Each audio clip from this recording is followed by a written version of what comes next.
Welcome to our channel. Today we how to register with WordPress Elementor Pro for dynamic UI blocks, detailed guide step by step clearly.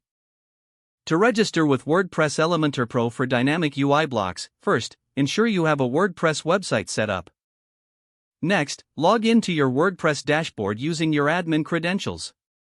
Navigate to the Plugins section from the left side menu. Click on Add New to open the plugin repository. In the search bar, type Elementor to find the Elementor plugin. Locate the Elementor plugin by elementor.com and click on Install Now.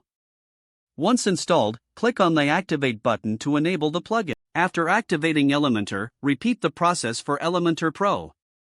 To obtain Elementor Pro, visit the Elementor website.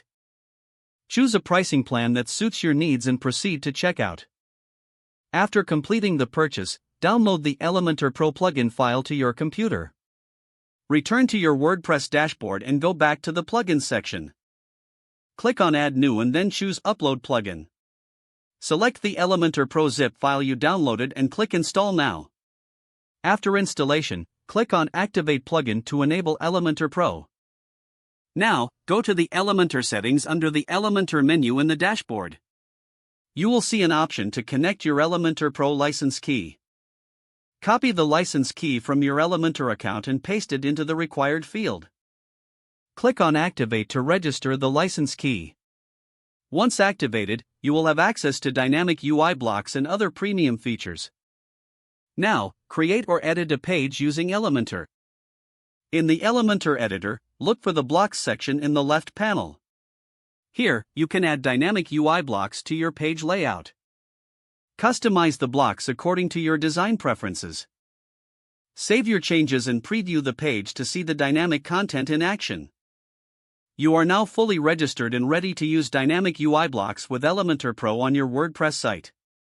If the page does not load, refresh the browser or try again in a private or incognito window.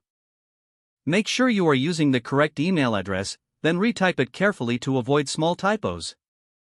If your password is not accepted, use the reset option and create a new strong password you can remember.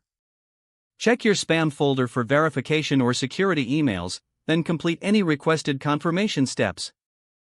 Enable two-factor authentication if available to improve account security and reduce unauthorized access risk. Don't forget to like this video and subscribe to our channel for more step-by-step tech guides.